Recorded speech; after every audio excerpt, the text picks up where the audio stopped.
Buenos días para todas las personas que se han conectado ya al taller. ¿Me están escuchando?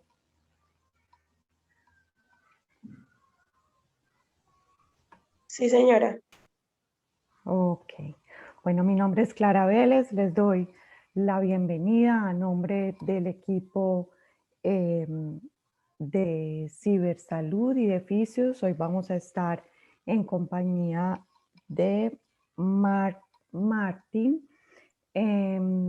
Espero que disfruten mucho este taller, que realmente puedan encontrar eh, todo lo que estamos buscando todos en este momento, que es poder llevar la psicoterapia a otros niveles, poder aprovechar todo lo que la tecnología nos está dando y todo lo que se ha podido adelantar en este último año y medio al respecto. Les recuerdo, mantengamos las normas de participación, mantengamos micrófonos apagados. Yo estaré aquí atenta en el chat a cualquier cosa que estén necesitando. Vamos a tener una ronda de preguntas al final. Entonces vamos a estar juntos aproximadamente una hora. Muchísimas gracias por recibir la invitación y los dejo con Marc. Marc.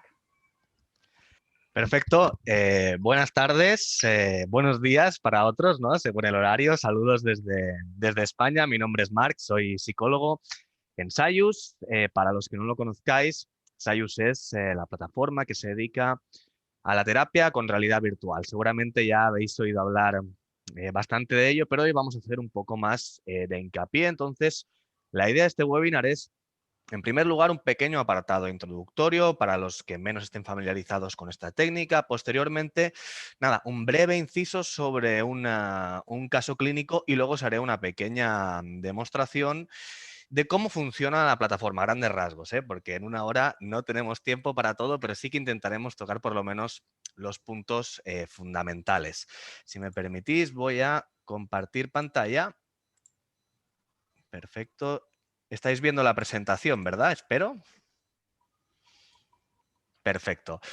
Perfecto, pues empezamos, como os decía, con un pequeño apartado introductorio, básicamente cómo aplicar la terapia virtual en la práctica clínica, ¿no? Al final, como comentábamos, tendremos un turno también de preguntas para cualquier consulta, cualquier cosita que necesitéis saber, aquí estaremos para lo que necesitéis. Pero primero empezaremos, como decía, con un breve apartado introductorio para las personas que están menos familiarizadas con este tipo de terapias, ¿no? Empezaremos por lo más básico y por lo fundamental, ¿no? ¿Qué es la terapia virtual?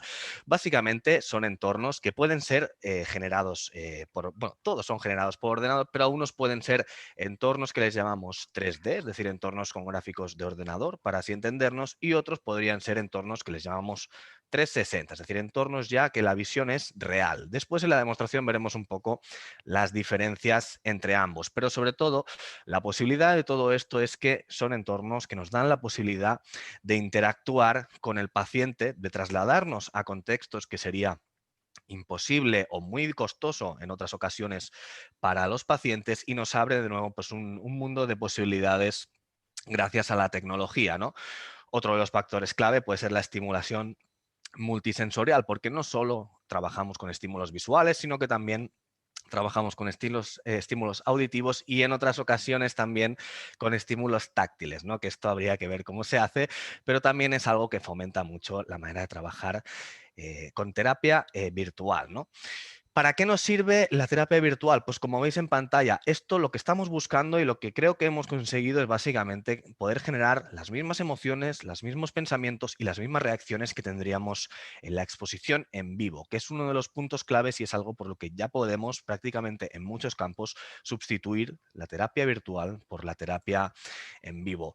Algunos conceptos básicos a destacar serían la inmersión y sentido de presencia. ¿Por qué? Porque es básicamente lo que hace que funcione. Enlazando justo con lo anterior, la inmersión y el sentido de presencia, por poner un ejemplo muy sencillo que además a mí me gusta mucho poner, es como, por ejemplo, cuando empezamos nosotros y abrimos un libro que estamos deseando leer, empezamos a leerlo, pasan los minutos y nosotros lo que hacemos es desconectar los sentidos del exterior y estar cada vez más metidos en ese libro, están totalmente dentro de la historia. Eso es justo lo que pasa con la terapia virtual. El sentido de inmersión y el sentido de presencia hacen que nuestro cerebro interprete esa situación como una situación real y es lo que hace precisamente que esos pensamientos, reacciones y emociones sean idénticos a los que serían en la terapia en vivo. Es básicamente lo que hace que esto funcione, el sentido de inmersión y el sentido de presencia.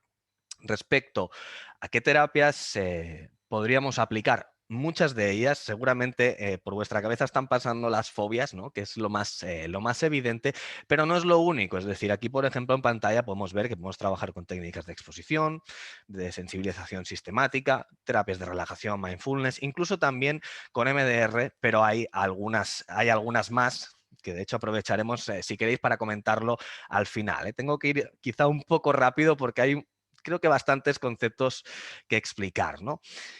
Respecto a beneficios de la realidad virtual, seguramente algunos los tendréis claros y otros creo que vale la pena explicarlo. Uno de ellos, y para mí fundamental, hoy en día especialmente, que todos los pacientes quieren resultados para ayer, y es precisamente la aceleración de los procesos terapéuticos, conseguir lo mismo que hemos conseguido con las terapias tradicionales, pero en un menor rango de tiempo, lo cual conseguimos también una mayor satisfacción por parte de los pacientes.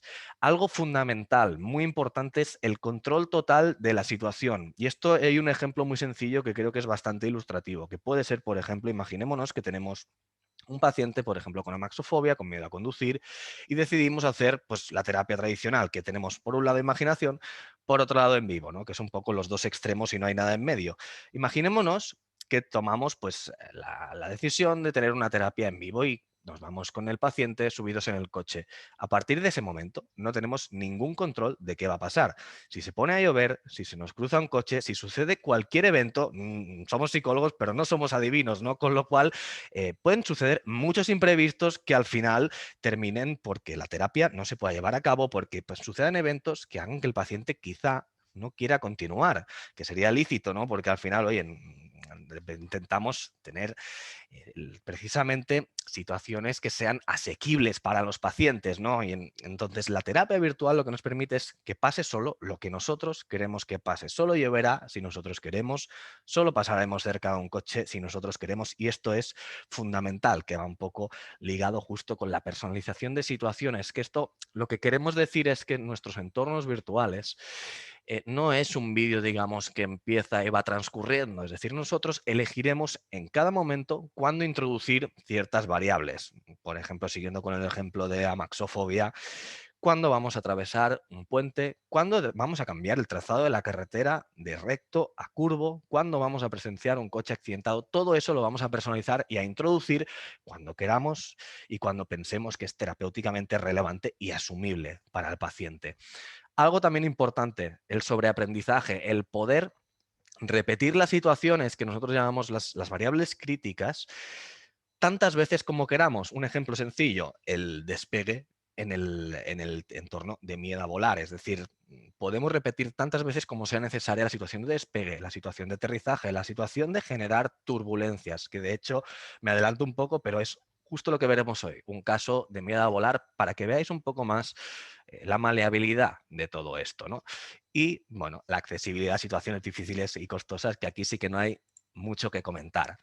Otros ámbitos muy importantes, y creo que este primero es fundamental, la reducción de la tasa de abandono, no solo por el control que comentábamos anteriormente, sino que este punto me lo guardo un poco para el final, ya veréis por qué, pero es algo fundamental y que realmente, por poneros números, las tasas de abandono en psicología tradicional están alrededor del 25 o 27%, de los que trabajan con terapia virtual están entre el 3 y el 5 y veremos un poquito más adelante por qué. Otras ventajas que pueden serviros, especialmente la mayor adherencia al tratamiento en niños y adolescentes. No hace falta que os diga lo difícil que es conectar con esta tipología de pacientes, especialmente niños y adolescentes, porque El motivo es evidente. Ellos no vienen porque quieren. Normalmente vienen referidos por los padres y lo primero que debemos hacer es crear una adherencia con ellos, que no es nada fácil porque no quieren estar ahí. Entonces, una de las claves es, primero, romper estereotipos de qué es lo que esperan utilizando terapia virtual. Muchas veces también podremos utilizarlo a modo de juego y esto nos ayudará mucho a crear este vínculo y luego no solo a facilitar el tratamiento con realidad virtual, sino cualquier otro que queramos introducir. Una vez tenemos la relación formada, todo es mucho más sencillo. Otras ventajas, mayor predisposición al tratamiento, especialmente en pacientes con fobia. No hace falta decir que el paciente con fobia tiene una conducta muy clara, que es la conducta de evitación. Llevan años y años y años evitando afrontar X estímulo. Lo que realmente, a ver, los pacientes, si no acuden a consulta para tratar fobias, es por un motivo muy claro. No son tontos, saben cómo es el tratamiento, saben que es exposición y si llevan años evitando, no se van a exponer ahora, a no ser que tengan la certeza de que están expuestos en un entorno seguro, que es también lo que ofrece la terapia virtual. Se exponen y, ojo, no significa que no pasen ansiedad, porque la van a pasar de un modo terapéutico y controlado, pero saben que en todo momento están seguros, que es uno de los factores que hace que los pacientes fóbicos muy reacios tengan una mayor predisposición a tratarse de esta manera. También tenemos algunos otros puntos, como por ejemplo mayor eficacia con técnicas basadas en la imaginación, especialmente, y esto seguramente lo habréis vivido porque no todos los pacientes al final tienen la misma capacidad de visualización. Hay algunos que tienen relativa facilidad para ello, pero hay otros que realmente les cuesta muchísimo. Para esta tipología de pacientes ya no tenemos que emplear todo su esfuerzo cognitivo en una visualización, sino que ya tienen allí la visualización y pueden centrarse, por ejemplo, en ejercicios como la relajación o el mindfulness, en hacer bien los ejercicios y no tanto, por ejemplo, en visualizar una playa o un entorno que sea terapéutico, que esto también ayuda mucho. Intervención sin fármacos. Yo diría más bien, lo que tenemos entre paréntesis, reducción, especialmente, sobre todo en los pacientes con TDAH, sí que hemos conseguido reducir en muchas ocasiones los fármacos que a veces también se dan un poco, en mi opinión, y esto es una opinión claramente personal, pero muchas veces de manera excesiva o sin haberlo probado todo. Para mí el fármaco debería ser la última de las consecuencias o el último de los recursos que deberíamos tener y en todo caso con terapia virtual conseguiríamos por lo menos una reducción que es algo muy significativo, especialmente si hablamos de niños o reducción de costes como podría ser el acceso a entornos como el del avión. Algunos trastornos, simplemente para que los veáis, que se pueden tratar con realidad virtual, más allá de las fobias, podría ser, por ejemplo, el estrés postraumático, los trastornos adaptativos, trastornos del sueño, el mismo TDAH que comentábamos, trastornos como el espectro autista para ayudar en ciertas áreas terapéuticas, simplemente para que le echéis un vistazo, pero sí que me gustaría remarcar que la terapia virtual evidentemente tiene que ver con las fobias, pero no es ya la única aplicación. Es decir, prácticamente podemos abarcar por lo menos alguna de las áreas terapéuticas de prácticamente todo lo que abarca la psicología clínica. Otro punto importante. Nosotros, digamos, dentro de la solución de terapia virtual le hemos dividido en tres partes. La primera, evidentemente, sería la presencial. La segunda sería la teleterapia, que creo que en la situación que estamos no me hace falta mucho hablar de las ventajas de la teleterapia, no me hace falta el comentarlo mucho, ¿no? Debido a la situación en la que estamos. Muchos nos hemos visto ya directamente en la situación de tener que sí o sí pasarnos a la teleterapia con los recursos, con más o menos recursos. Bien, pues ahora nosotros también queríamos poner nuestro granito de arena con esto y facilitar también el que podamos trabajar con terapia virtual a distancia. No voy a entrar mucho en cómo se hace, pero es muy sencillo, es básicamente utilizando el teléfono móvil del paciente y un pequeño dispositivo que se pueda anexionar a él. Ya podríamos trabajar a distancia con esta tipología de pacientes. Y la tercera modalidad, que también me parece muy importante, es la modalidad de trabajo autónomo. Actualmente, y de la misma manera, utilizando el teléfono del paciente, podemos hacer terapias de relajación y de mindfulness de manera autónoma para el paciente. Es decir, si por ejemplo estamos trabajando con un caso de ansiedad, podemos mandarle trabajo entre sesiones para que él trabaje de manera autónoma, sin nosotros, simplemente descargando una aplicación en el teléfono, poniéndose o bien la pantalla completa o bien si tienen las gafas, existen las dos maneras y podemos hacer trabajo entre sesiones, que es un trabajo que también ayuda mucho precisamente a lo que comentábamos anteriormente, a reducir al máximo los tiempos para conseguir la remisión de cualquiera de las patologías a la que nos estemos enfrentando, ¿no? Y sobre todo también ayuda mucho a que los pacientes ya no tengan terapias como relajación y mindfulness como algo terapéutico, es decir, algo que se hace en consulta del psicólogo, sino a que familiaricen y cotidianicen este tipo de técnicas, porque si realmente habéis trabajado con terapias de relajación o mindfulness, evidentemente son efectivas, pero la terapia de mindfulness es efectiva, digamos, es un hábito que a mí me gusta esta frase, es como lavarse los dientes. Está bien lavárselos un día, pero no los vas a tener limpios si no te los lavas todos los días. El mindfulness es exactamente lo mismo, es un hábito diario, que si realmente queremos notar sus diferencias, sus beneficios, tenemos que practicarlo cada día. Y esto es lo que, mediante este recurso, queremos intentar ayudar a implantar a los pacientes, que lo cotidianicen, que lo hagan algo del día a día. Algo ahora sí, muy importante también respecto a la terapia virtual. Hemos estado un poco viendo el tema de los entornos, el tema de que son modificables, pero cuando nosotros estamos trabajando con terapia virtual, tenemos una serie de feedback, que es el que vamos a ver. Para poneros en contexto, el equipo de realidad virtual está formado, primero, pues por el ordenador o tablet del terapeuta, desde donde, como veremos, allí guiaremos la sesión. Las gafas, evidentemente, de realidad virtual, pero luego también trabajamos, con otro lado, con un sensor fisiológico para tener básicamente el registro de la actividad del sistema nervioso simpático del paciente. Es decir, podremos ver fácilmente cuando un paciente está más y menos activado. Y lo más importante, podremos saber por qué. ¿Qué es ese contexto? Dentro del contexto virtual, ¿qué es lo que ha producido esta activación? Ligando un poco con lo anterior, nos permitirá encontrar cuáles son los eventos dentro del entorno virtual que son críticos para el paciente, que son disparadores o mantenedores de la ansiedad, para afrontarlos de manera recurrente y, por otro lado, descartarlos que para ese paciente no le causen ningún efecto porque en ese caso tampoco tendría sentido trabajarlos.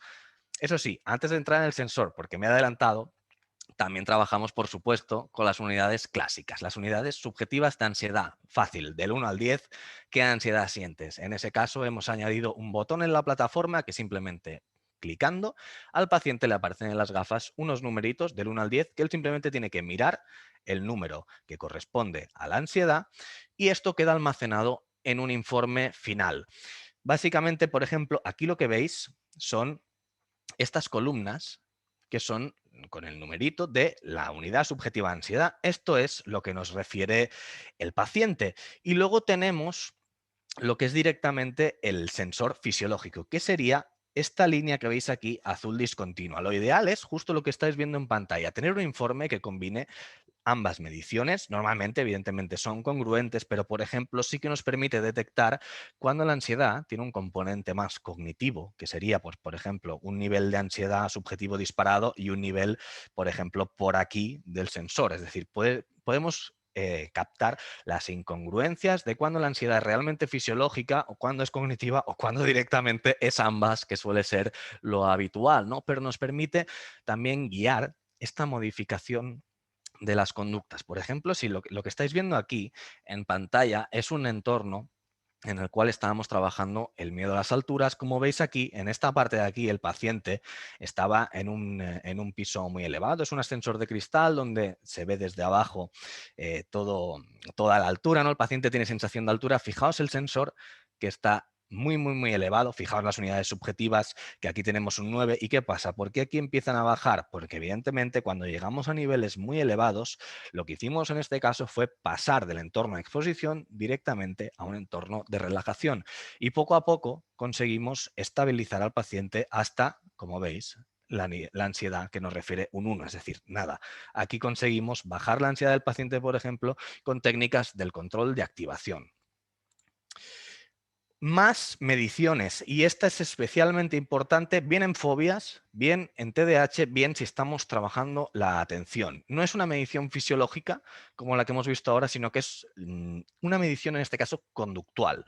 Lo que vemos aquí, y de hecho en esta parte de la pantalla tenéis el entorno que os comentaba de miedo a las alturas, es un fotograma del entorno virtual. No obstante, fijaros que tenemos aquí marcados en rojo, verde y azul. Esto básicamente es, las zonas en rojo son las zonas donde el paciente ha estado mirando más tiempo.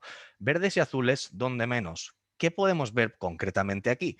Pues podemos ver que el paciente ha pasado bastante tiempo mirando abajo, que ha pasado bastante tiempo mirando al edificio de delante, luego aquí lo que tenemos es una conducta de afrontamiento, con lo cual reforzaremos esta conducta, felicitaremos al paciente y seguiremos con este camino. Otro uso, el que vemos aquí. Este es un entorno de mindfulness. Aquí, evidentemente, si no conoces el entorno, no se ve nada, pero este es un entorno que es básicamente, es un árbol donde van cayendo las hojas, es un ejercicio atencional. ¿Para qué nos sirve en este caso? Especialmente los TDAH, para saber si realmente el foco atencional ha estado puesto en el estímulo que tenía que estar y no, por ejemplo, pues mirando nubecitas o pajaritos buscando otros estímulos, ¿no? Aquí nos permite saber dónde ha estado colocado concretamente el foco atencional o conductas de activación o también de evitación. Y con las de evitación sí que me gustaría destacar algo importante. Normalmente, en la primera sesión va a ser muy fácil el inferir cómo es la conducta de un paciente en un entorno. Es decir, si imaginámonos que estamos en el entorno de miedo a volar, donde básicamente el punto clave que tenemos es la ventana. Hacemos la primera sesión, terminamos y consultamos el mapa de calor y vemos que el paciente pues, oye, ni se ha acercado a la ventana. De hecho, la conducta está básicamente toda adelante, es decir, movimiento de cabeza como mucho arriba y abajo, sin conducta exploratoria. Esto no es malo, es decir, esto lo que es información, información que nos permite saber cómo se comporta el paciente en ese contexto y a partir de ahí, y esto es muy importante, sesión tras sesión iremos haciendo la comparación de estos diferentes informes y viendo si de la sesión 1 a la 2 hemos conseguido que haya una aproximación conductual, si de la sesión 1 a la 2 hemos conseguido que el gráfico que estaba por aquí ahora esté por aquí, es decir, si vamos consiguiendo progresión. Y esto tiene dos puntos fundamentales. El primero, para nosotros mismos, para trabajar con tranquilidad, para trabajar sabiendo que realmente lo que estamos haciendo está funcionando. Ojo, no está funcionando, pero tenemos tiempo para cambiar antes de que el paciente no perciba mejoras, que suele ser uno de los elementos que precisamente, y ahora vamos a ligar con ello, que producen el abandono en terapia.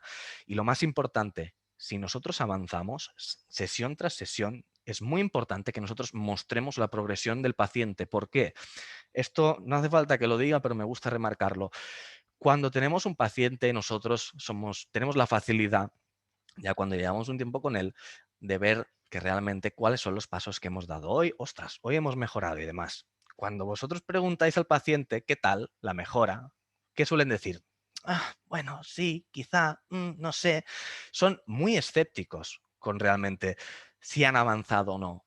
Y esta sensación es la que hace que los pacientes muchas veces digan, no merece la pena venir, no estamos avanzando. Aunque lo estemos haciendo, ojo, porque muchas veces hay avances, pero ellos no los perciben bien. Ahora vamos a poder mostrarle con mediciones extraídas de su propio cuerpo, fisiológicas y conductuales, cuál es el avance sesión tras sesión y demostrarle que cada una de las sesiones que hacemos con él tiene importancia, que cada sesión importa, que cada sesión avanzamos y así, por ende, fomentar esta adherencia al tratamiento que tan importante es y, por supuesto, pues reducir esa tasa de abandono que personalmente a mí tanto me molesta y seguro que a vosotros también, ¿no? Entonces, esta es una de las maneras para conseguir que el paciente sea consciente, no que avance, porque suelen avanzar, sino que sea consciente del avance que está realizando en cada una de las terapias que hacemos y que sea consciente de la importancia que tiene venir al psicólogo. Para ver un poco más de esto, os he traído un caso clínico de miedo a volar que hizo un compañero, Manuel López Herranz. Lo he tenido que comprimir mucho. Entonces, si os falta información, si queréis saber algo más al final, si hay algo que no os queda claro, lo comentamos al final, ¿vale? Pero he intentado sintetizarlo lo máximo posible para que quepa todo en este margen de tiempo. Entonces, Vamos a ver el caso que tenemos, que es un caso de miedo a volar. Por si no los conocéis, este es M.A. Barracus del equipo A, conocido por su miedo a volar. No sé si vosotros estáis familiarizados con esa serie, pero para poneros en contexto, siempre había que darle una pastillita para podérnoslo subir al avión. Entonces, qué mejor que traer este caso para hoy, ¿no? Tenemos como motivo de consulta, y como no podía ser de otra manera, miedo a volar. La edad del paciente en este caso son 55 años, estado civil casado, 2 hijos, bueno, un poquito de información general. Estilo de vida, de 8 a 3, trabajando, alguna tarde. Bueno, básicamente es la típica persona que, aunque no esté trabajando, siempre está conectado al trabajo. Factores, eso sí, positivos. Familiarizado con la meditación, familiarizado también con hábitos saludables como el gimnasio, ya no es fumador y consumo de alcohol pues ocasional, ¿no?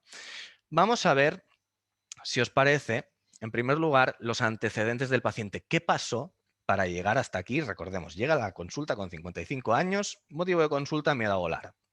Haciendo un poco el repaso de qué es lo que sucede, vamos a verlo un poco, ¿no? El primer vuelo aquí lo veis en pantalla, con 24 años a Palma de, a Palma de Mallorca, sin ninguna incidencia. No obstante, aquí a los 27 hay el evento, yo creo que clave, que es básicamente a los 27 años, durante un viaje a París, hay un bache aéreo. Un bache aéreo básicamente es una caída libre durante varios metros hasta que salimos del bache aéreo y continuamos.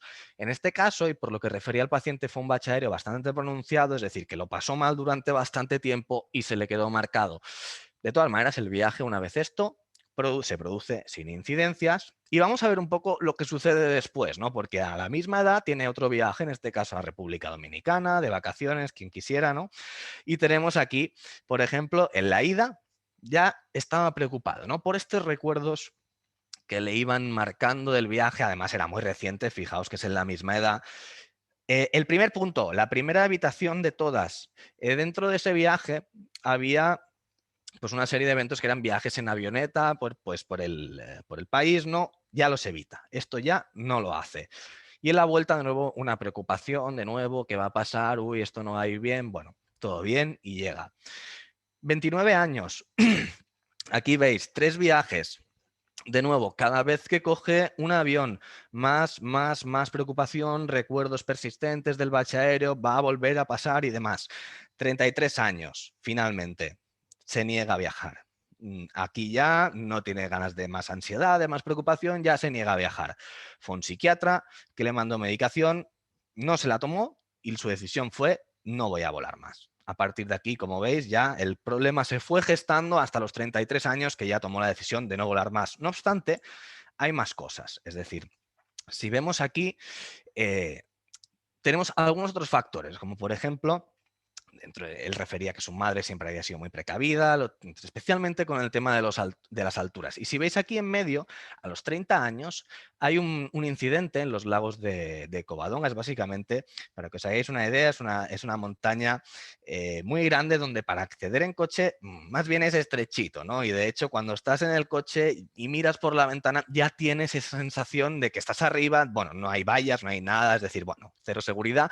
Entonces, a partir de ahí, subiendo por estas carreteras, se le cruzó un autobús, se acercó demasiado al precipicio, ahí sintió pánico y se bajó del coche, se puso en el asiento de atrás y se puso a conducir su mujer. Ahí tenemos un evento, pero es que hay más. Es decir, a partir de ahí se producen una serie de evitaciones. Por ejemplo, directamente cuando va a Sierra Nevada, ya no sube en coche con su familia, sino que se va directamente en taxi, en la parte de atrás, sin asomarse a las ventanas. Es decir, todo se va gestando poco a poco. Y aparece también directamente el temor a conducir por puentes en un camino que hizo a Valencia. Es decir, como veis, hay una serie de eventos que van gestando todo esto.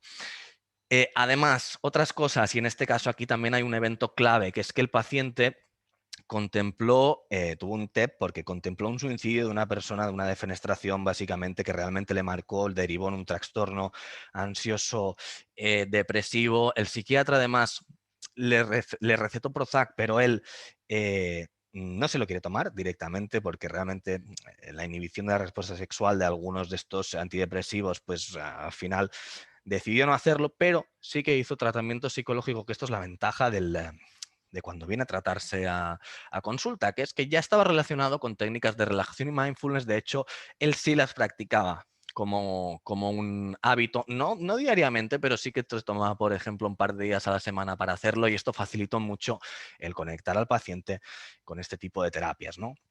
Algunos otros antecedentes, en este caso somático, básicamente pues que a los 49 años tuvo una angina de pecho, una lumbalgia, bueno, simplemente algunos datos que hay que recabar, que en este caso no tienen relación, pero que es importante siempre recabar para poder descartar, como sabéis, patología orgánica en cualquier caso.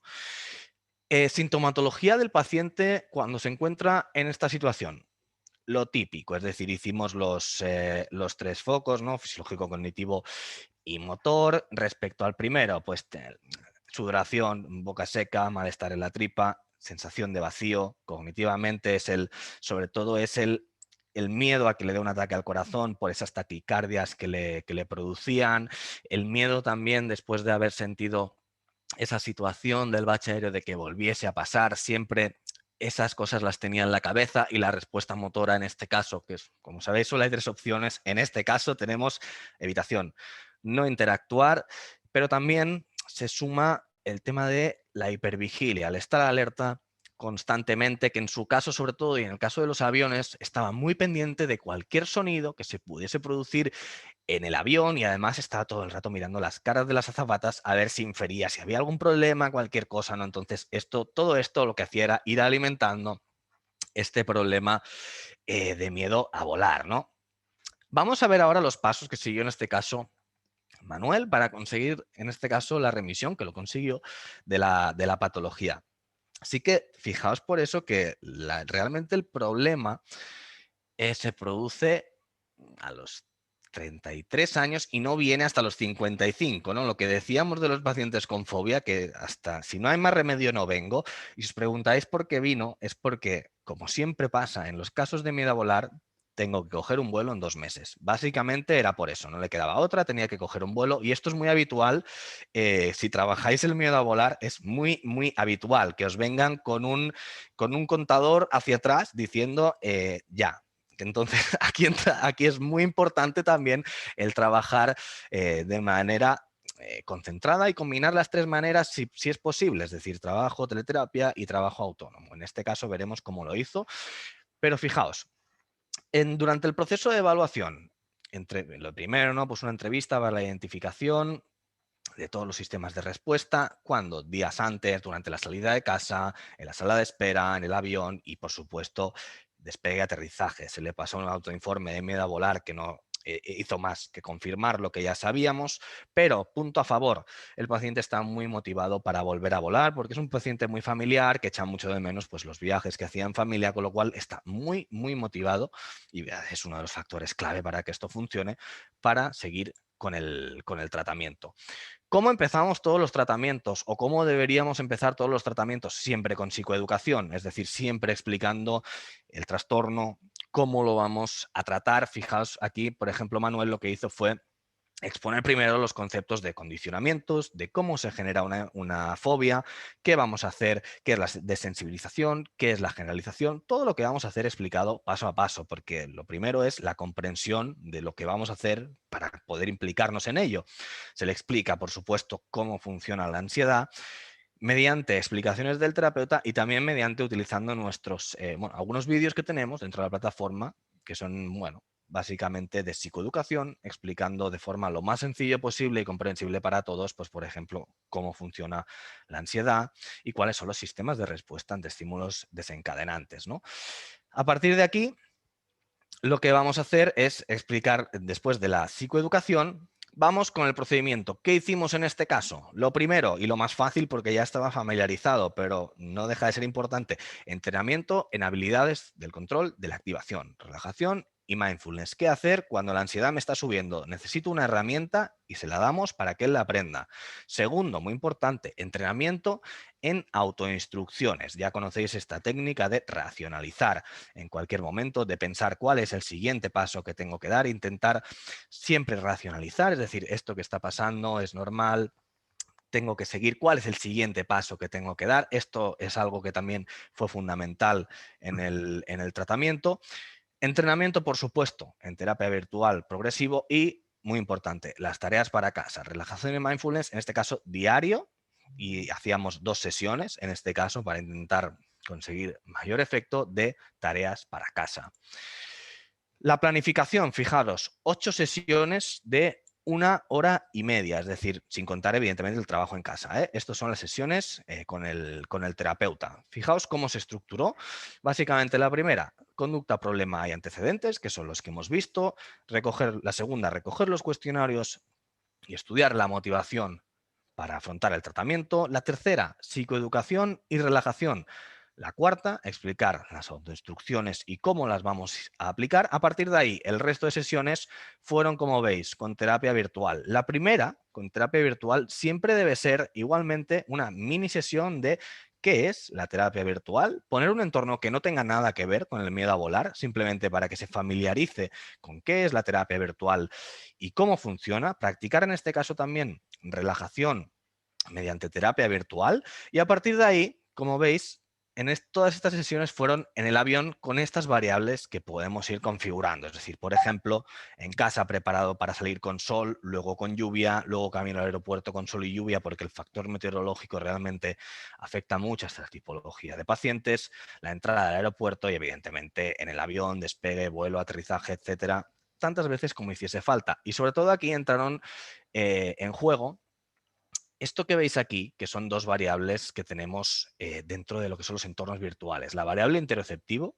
que la veremos ahora en la demostración, y la variable turbulencias, porque como no disponemos por el momento de una variable que sea bache aéreo, porque realmente sería bastante difícil de simular, lo que hicimos fue coger la variable, en este caso, que más se le pareciese, ¿no? Que fueron básicamente las turbulencias.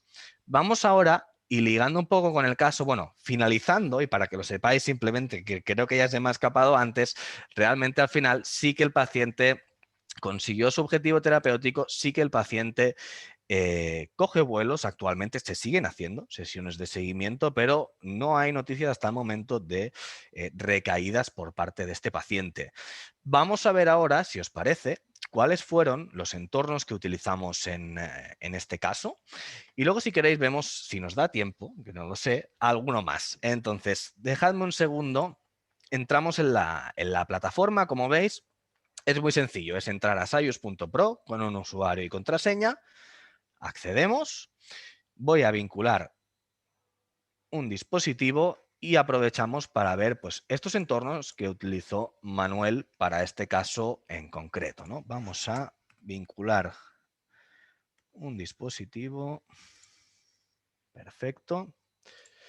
Y ahora, fijaros, nos vamos a la biblioteca de entornos de realidad virtual. Antes de nada, sí que vamos a dar un pequeño paseo para que veáis un poco el contenido en general, ¿no? Porque tenemos mindfulness y relajación, por supuesto, pero también encontraremos hablar en público, encontraremos técnicas para manejo del dolor, especialmente utilizadas en contextos más hospitalarios, pero también, por ejemplo, en pacientes con fibromialgia se suele utilizar bastante. Tenemos las fobias específicas, miedo a las alturas, claustrofobia, a volar, a conducir, a la oscuridad, a los animales, especialmente utilizadas ahora. Agorafobia y ansiedad social, con el contexto de pandemia, se están utilizando más que nunca esta tipología de entornos.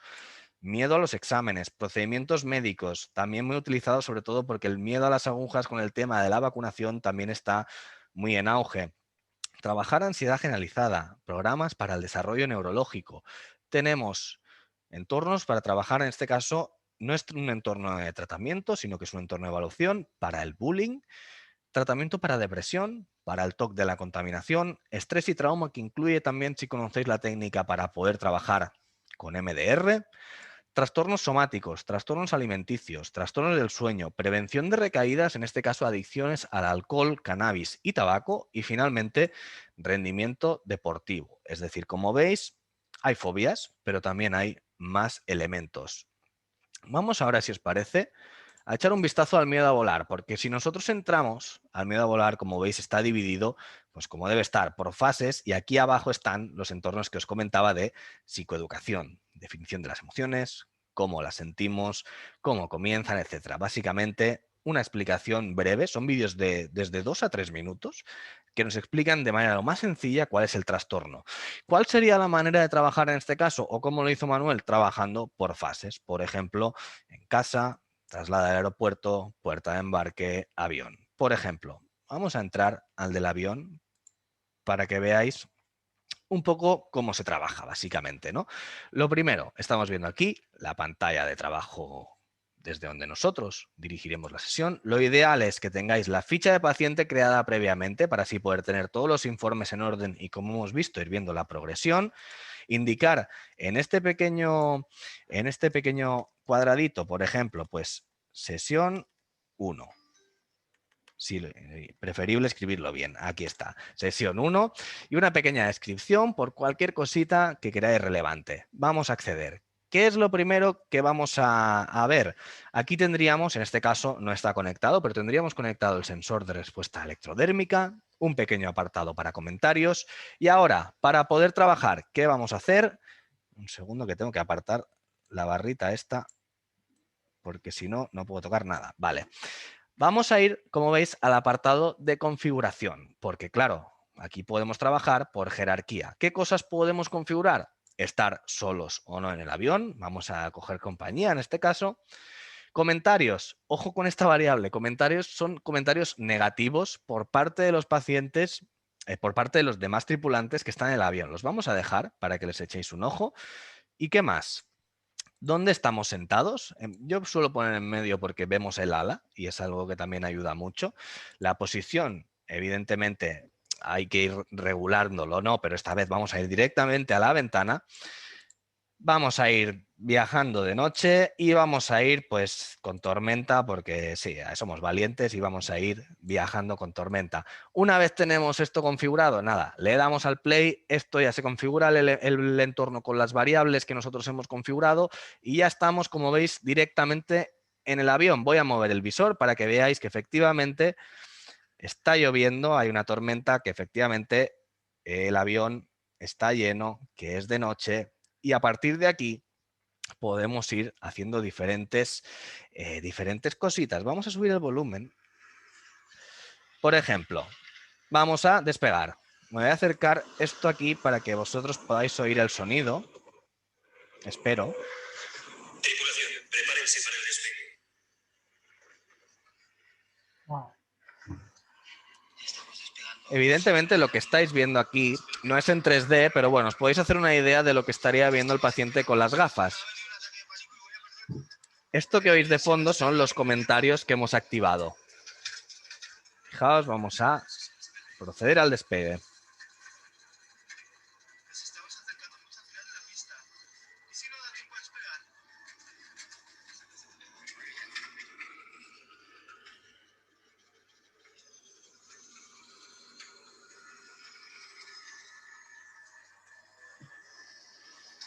Aquí tenemos toda la situación que se va a producir. Entonces, una vez lleguemos arriba, podremos dominar la variable turbulencias, que va de 0 a 100 para menor a mayor intensidad. Pero antes, cosas también muy importantes dentro de entornos, por ejemplo, de exposición, que es esta pestaña que vemos aquí.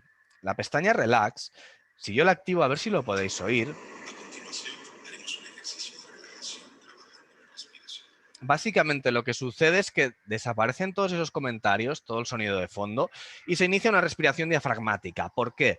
Lo que buscamos aquí es que el paciente tenga la capacidad de controlar su activación. Esto hay que practicarlo previamente y varias veces, pero dentro del propio contexto donde se produce la ansiedad. No es lo mismo trabajar la relajación tranquilamente en casa, seguros, que encima del avión haciendo en este caso, un despegue, ¿no? Entonces es muy importante que el paciente trabaje estas técnicas de control de activación en el propio contexto donde se produce la ansiedad, porque así en el momento en que se produce no va a ser una situación nueva. Ya lo hemos trabajado, hay mucha más facilidad para afrontar este tipo de situaciones cuando no esté con nosotros. Y luego la variable que hemos visto y que he dejado en el aire, que es la variable interoceptivo. ¿Qué tenemos aquí? Fijaos, la posibilidad de introducir volumen y ritmo del corazón. Voy a bajar el volumen, que si no me interrumpo a mí mismo. Volumen y ritmo del corazón y volumen y ritmo de la respiración. ¿Por qué? Los pacientes con fobia suelen ser muy aprensivos a la taquicardia, a la hiperventilación, ¿Qué pasa con esto? Que les llevan a las 3 inevitables respuestas que les llevan a los pacientes con fobia. Normalmente eligen la habitación o normalmente se quedan en bloqueo. Esto lo que nos enseñará es, introduciéndolos evidentemente poco a poco, a que los pacientes puedan acostumbrarse y tolerar este tipo de señales de su cuerpo sin que evidentemente pues, les lleve a la habitación o que les lleve a un ataque de pánico o que les lleve a un bloqueo, ¿no? Lo que queremos es que el paciente tolere este tipo de respuestas. Fijaos que ahora que ya estamos en situación de vuelo, podemos ya, por ejemplo, introducir las turbulencias. Señores pasajeros, el capitán ha encendido la señal de manchas en cinturón. Estamos atravesando una zona de turbulencias. Por favor, vuelvan a sus asientos y mantengan sus cinturones abrochados. La idea aquí, evidentemente, al margen de la exposición, es, como hemos visto, detectar, por ejemplo, si el DIN, si el aterrizaje, si el despegue, si las turbulencias, cuál de estos elementos es el factor primero que genera más ansiedad. Seguramente generen todos, pero empezar por los que son realmente generan una curva más elevada, trabajarlos a partir de ahí, porque luego facilitará trabajar los demás elementos, ver, como hemos visto también, las diferentes señales que nos va dando la aplicación. Si nosotros, por ejemplo, ahora finalizamos la sesión, un pequeño apartado de conclusiones, como siempre, y automáticamente se nos genera el informe. Aquí arriba veríamos el gráfico que hemos visto anteriormente, pero ahora el sensor no está conectado con las unidades subjetivas y el sensor. ¿Y qué vemos aquí?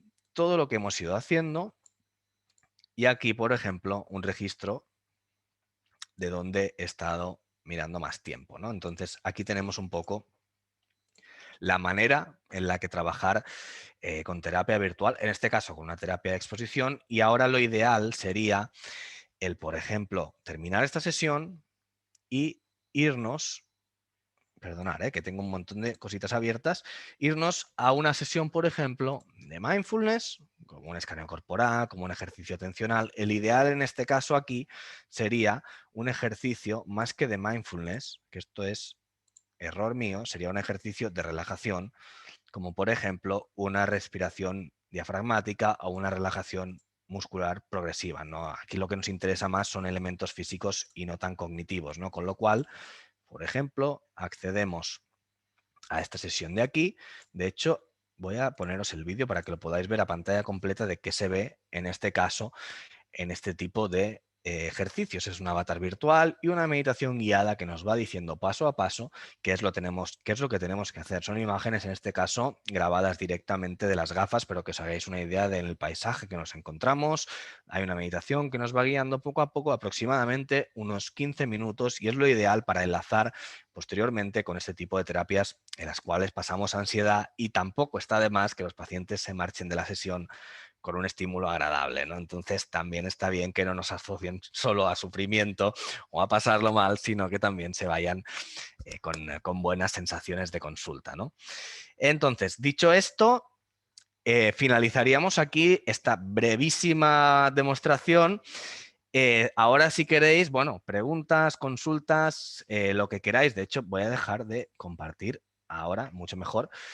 Y lo que queráis, adelante, es el momento de intervenir y de preguntar lo que queráis saber.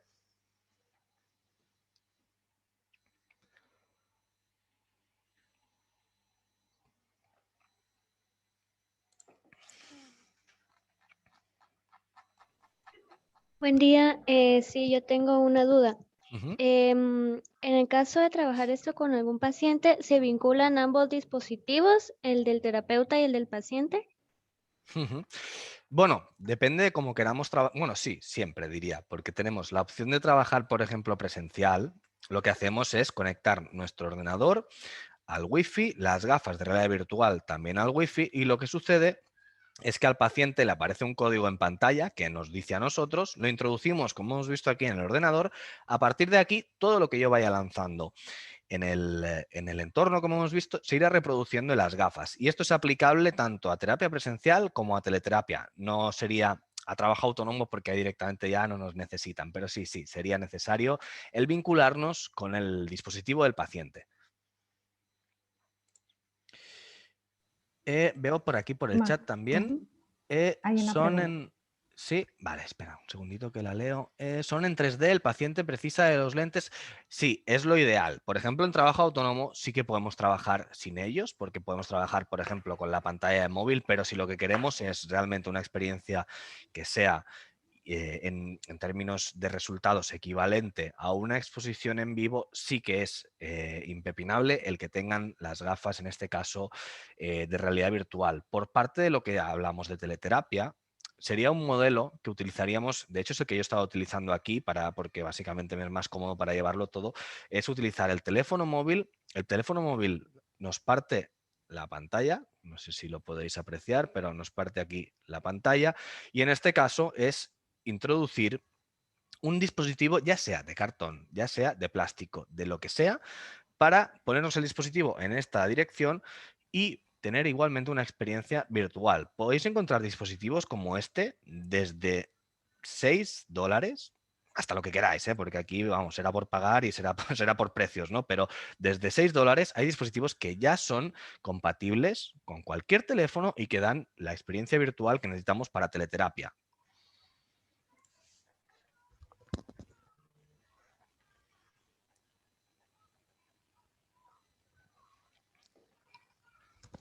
Sí, Marc, dime.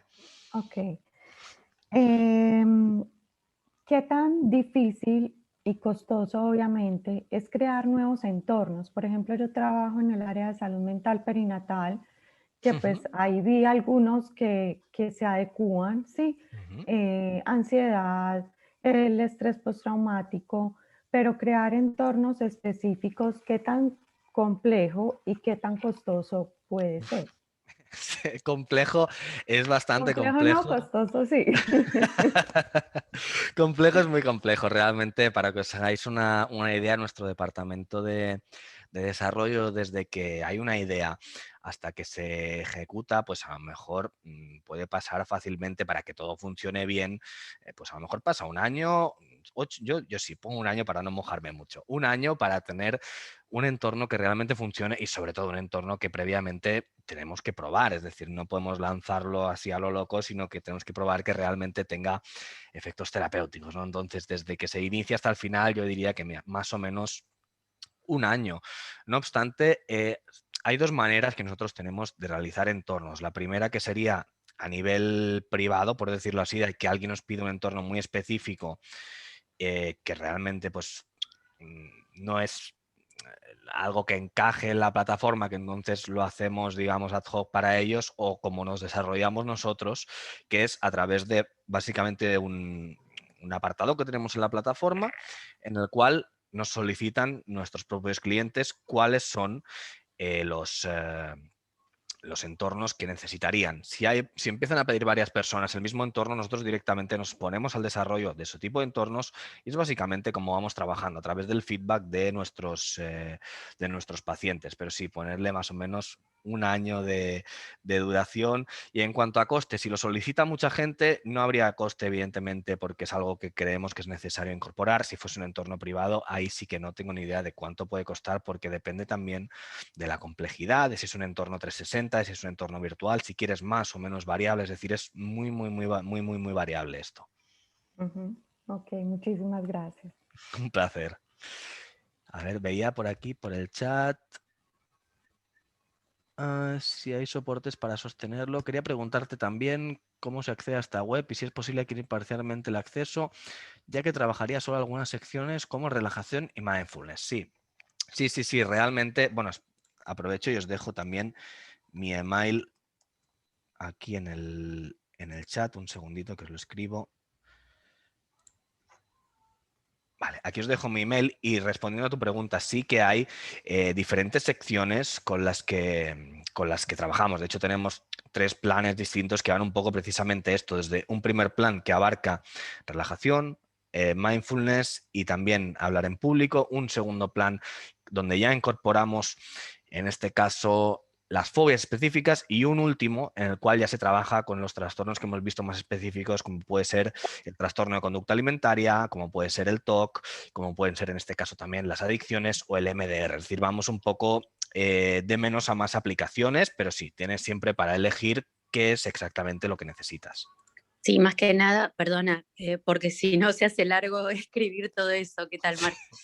Eh, Más que nada te lo pregunto porque yo, por ejemplo, soy consultora psicológica, no soy terapeuta, entonces no puedo utilizar, por más que me parecen geniales, no corresponde, no es ético, entonces no puedo utilizar las otras y la verdad que me parece interesante, pero no voy a adquirir todo un paquete enorme de aplicaciones que no puedo usar, ¿no? Y sin Ujú. embargo lo de mindfulness o lo de relajación sí lo utilizo y me parece buenísimo utilizarlo de este modo. Sí, sí, sí. De hecho, como digo, hay un primer paquete que es precisamente para personas con tu perfil, ¿no? Que quieren trabajar solo en estas vertientes, ¿no? Incluso hay psicólogos clínicos, por ejemplo, que, oye, pues que solo quieren trabajar con mindfulness, totalmente lícito. Entonces tenemos esto, 3 paquetes divididos un poco en función al final de lo que necesitéis. Es decir, que nos podemos adaptar a lo que haga falta, por eso no hay ningún problema. Gracias. Un placer. Marc, para conocer el costo, hay otras preguntas en el chat, ya te las voy a ir leyendo. Para conocer el Ujú. costo de planes, equipos, ¿tiene que ser directamente con ustedes o nos puedes ayudar a contar ahorita un poquito? Bueno, a ver, son muy variables en función, porque intentamos siempre adaptarnos, pero os diría, el primer año, porque nosotros funcionamos por bloques de años, es decir, suscripción, por decirlo tipo Anual. Netflix, ¿no? Anuales. Para que os hagáis una idea, la suscripción del primer año son $1.299 todo el año, incluyendo las 3 modalidades, es decir, la modalidad de teleterapia, la modalidad presencial y la modalidad de trabajo autónomo, incluyendo, que esto es muy importante, la formación inicial de una duración aproximada de unas 3 semanas para saber utilizar las 3 modalidades, para saber utilizarlo todo correctamente, incluyendo también, evidentemente, los equipos y su envío.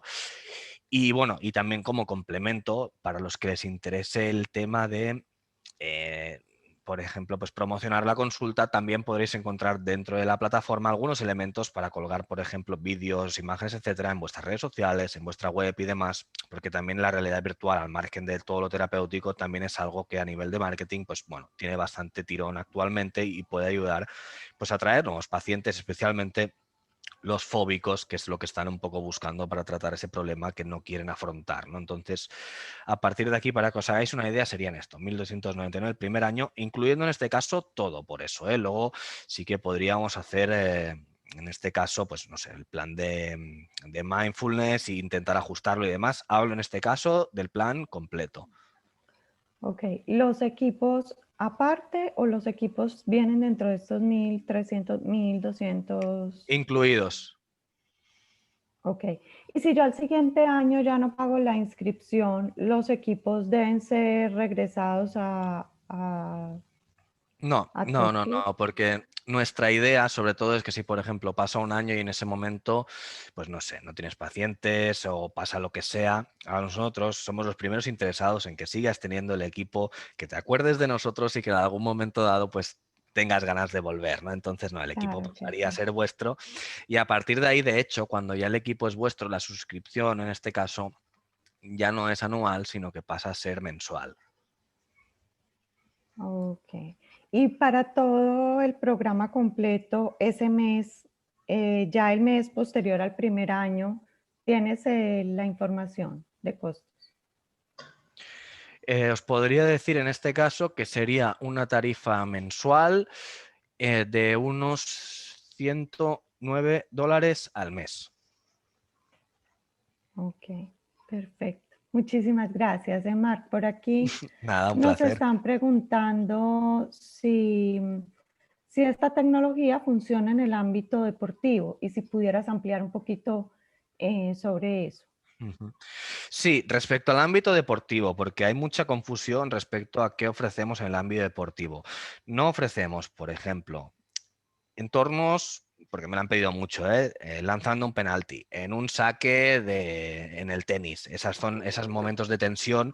Sé que es necesario y que mucha gente las quiere trabajar, pero de momento no lo tenemos. Lo que sí que tenemos son precisamente terapias de control de activación para la precompetición, es decir, para que un deportista salga con los niveles de activación adecuados para afrontar una situación de presión, que son un poco las que hemos visto muy por encima, ¿no? Pero serían las técnicas especialmente de mindfulness las útiles para hacer, por ejemplo, pues abordar una competición terapéutica, especialmente si hablamos de alto rendimiento, con los niveles de arousal adecuados. Pero de momento no vais a encontrar un penalti, un tiro de tenis o una pista de natación, porque ya me han pedido de todo y de momento no lo tenemos esto.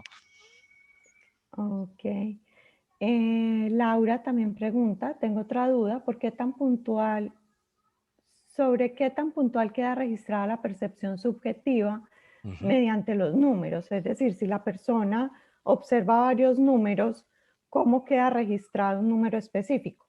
Ajá, esto es porque en las gafas nosotros tenemos un pequeño punto blanco que es el visor, que en este caso tenemos que fijar ese punto durante un par de segundos, además precisamente por esto, ¿no? Por si pasas por encima de los otros números que no se marque el primero que toques, ¿no? Entonces te da tiempo perfectamente a posarte, por ejemplo, sobre el 5, esperar un par de segundos y ya queda registrado en el informe, que además también, si por ejemplo hay algún error de este tipo, lo podrás ver fácilmente porque habrá una incongruencia entre la unidad subjetiva de ansiedad y la unidad, en este caso, la subjetiva, ¿no? Que es fácil encontrar errores en este caso o no errores, es decir, que simplemente hay una distorsión del paciente, pero es muy fácil realmente. El uso de la plataforma, es decir, el cómo funciona tanto a nivel usuario para vosotros como a nivel paciente, es lo que menos os debe preocupar, porque realmente es una plataforma extremadamente intuitiva, extremadamente fácil de utilizar, y además nosotros nos vamos a encargar personalmente de que la sepáis utilizar al 100%. Así que por eso ninguna preocupación por vuestra parte, ya os garantizo yo que es muy sencillo de utilizar. Ok. Es súper interesante los resultados que tiene, dice Valeria Gallo. Aquí en Argentina estos tipos de terapias suelen ser muy caros y es lamentable porque quizás se podría conseguir tipos de soportes más accesibles hablando económicamente. Y Carolina Ciro Zapata nos pregunta cuál es el costo para acceder a estas sesiones. No sé, Carolina, si estás preguntando específicamente a la sesión terapéutica o lo que hablábamos ahorita del costo para el terapeuta como tal. Bueno, si hablamos de acceso como paciente, ni idea, porque al final cada psicólogo tiene sus propias tarifas, ahí sí que no puedo entrar yo.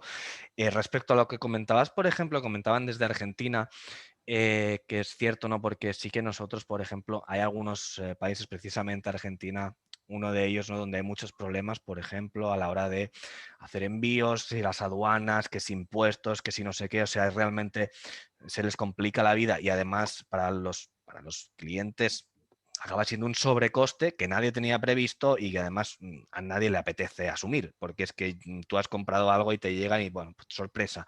Entonces, para casos como estos, para mí lo ideal es precisamente utilizar modalidades como esta. Aprovechar tu teléfono móvil, que al final es un ordenador, y conseguir cualquier gafa.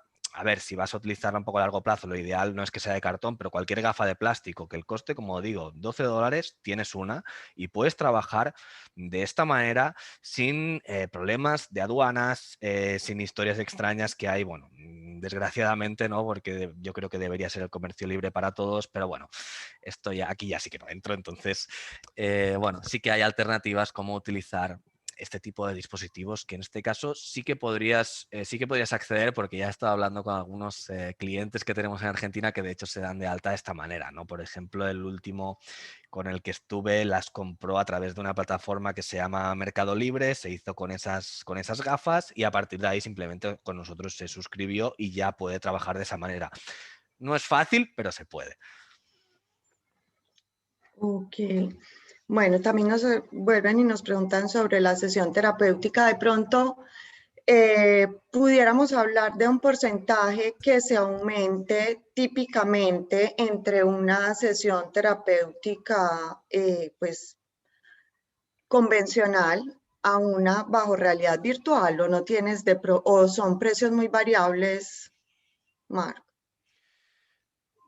Es que, o sea, aquí no puedo responder muy bien porque al final hay terapeutas que no cambian directamente el precio de sus sesiones y que simplemente lo integran como un servicio más, y otros que sí, que dicen, mira, pues ya que adquiero esta herramienta, calculan más o menos cuántas sesiones van a hacer con el paciente, el coste mensual, lo dividen y directamente pues lo cargan directamente, no entre uno, sino entre varios pacientes. Al final no va a pagar uno solo, pero sí que lo cargan en sus consultas, subiendo, por ejemplo, pues a lo mejor unos 5 o 10 euros lo que es la consulta, en este caso virtual, siempre y cuando, por eso, que es muy importante, quien haga esto, que explique por qué el coste es mayor, que es básicamente, oye, es un coste mayor, pero son menores sesiones. Es decir, al final el coste para ese paciente en global es menor.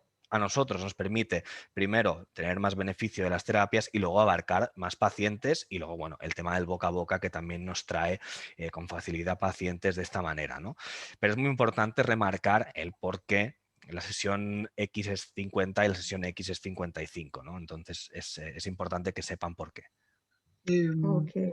Hola. Nos dice Sandra que tiene aún la duda de en qué consiste el equipo y cómo se accede a mi equipo. Bueno, tenemos varias opciones. Puede ser el equipo que os podemos enviar nosotros, que son las gafas de realidad virtual sin teléfono móvil, es decir, con su propia pantalla integrada y con el sensor. El equipo más de teleterapia o de emergencia, ¿no? Como puede ser el del teléfono móvil junto con las gafas. Tienes estas dos opciones para optar, y evidentemente parte del equipo tiene que ser, por supuesto, tu ordenador o tu tablet con conexión a internet, que es lo que hace que todo funcione, ¿no? Pero básicamente equipo, ordenador o tablet con conexión a internet, gafas de realidad virtual, y si quieres también puedes añadirle el sensor y, por supuesto, la plataforma, ¿no? Pero este sería el completo que necesitamos para trabajar con terapia virtual. Ok. Hola. Valeria nos pregunta, ¿qué tipo de eficacia tiene este tipo de terapia con patologías como la esquizofrenia? Pues mira, muy buena pregunta, porque con esquizofrenia, precisamente, bueno, no solo con esquizofrenia, sino con cualquier trastorno psicótico, todavía estamos haciendo pruebas. Es decir, para mí, ahora mismo la plataforma se está utilizando, por ejemplo, en varios proyectos como prueba. Es decir, mi recomendación es, a no ser que seas investigador o tengas algún proyecto concreto, no utilizarlo para pacientes con psicosis. Es decir, porque al final se está estudiando, todo pinta bien, pero para mí lo mejor es esperar para esa tipología de pacientes que son extremadamente delicados y que todavía desconocemos un poco qué es lo que puede pasar exponiendo a un paciente en ciertos entornos de terapia virtual. Sí que tenemos algunos proyectos que están trabajando, que van bien encaminados, sobre todo a lo que es habilidades sociales, pero de momento estamos solo practicando en ese ámbito, con lo cual desaconsejaría, por mi parte, el trabajar por el momento, espero que dentro de poco pueda decir lo contrario, pero por el momento con este tipo de pacientes psicóticos, no. Ok. Marc, nos pregunta Juan Esteban, ¿hay alguna plataforma con terapeutas que den terapia en realidad virtual en Colombia?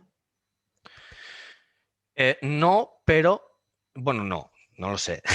Puede ser que sí, pero si queréis buscar alguno, algún terapeuta que trabaje en Colombia, podéis contactar directamente con nosotros, porque nosotros, digamos, tenemos una parte que es para terapeutas, pero otra donde acceden pacientes.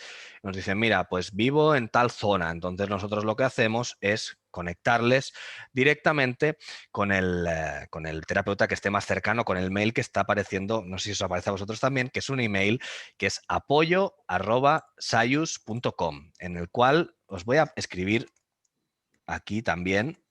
Un segundito, apoyo aquí que os... Perdón, que tengo que enviároslo a todos. Un segundo. Porque a través del email apoyo@sayus.com, ahora sí, os llega a todos, podemos conectar pacientes con terapeutas que estén en su zona. Excelente. Bueno, por ahora no hay más preguntas. ¿Alguien más? Yo volví a escribir tu correo por si alguien tiene pues preguntas Sí, más puntuales o sí, cualquier está cosita. interesado en mm, relaciones comerciales con ustedes. Ujú, perfecto, sí, cualquier cosita a marc@sayus.com. Aquí os dejo de nuevo el correo, me podéis escribir cuando queráis, que estoy casi siempre disponible, así que por eso ningún problema y os contestaré rápido, no tengáis problema. Perfecto.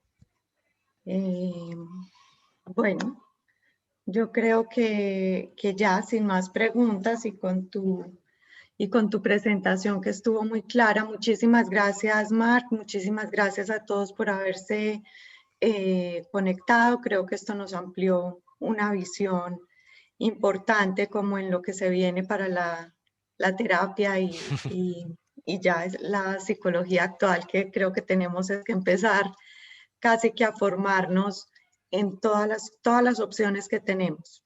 Muy Ujú, rico. fantástico, fantástico. Claro Bueno, que sí. por mi parte, un placer haber pasado este ratito con todos vosotros. Y bueno, encantado, a vuestra disposición para que nos necesitéis y espero que nos veamos en la próxima. Muchísimas gracias, claro que sí. Muchas gracias a todos. Esperamos de verdad que hayan podido encontrar aquí bastantes cositas que nutran su quehacer diario. Hasta luego, que estén muy bien. Chao.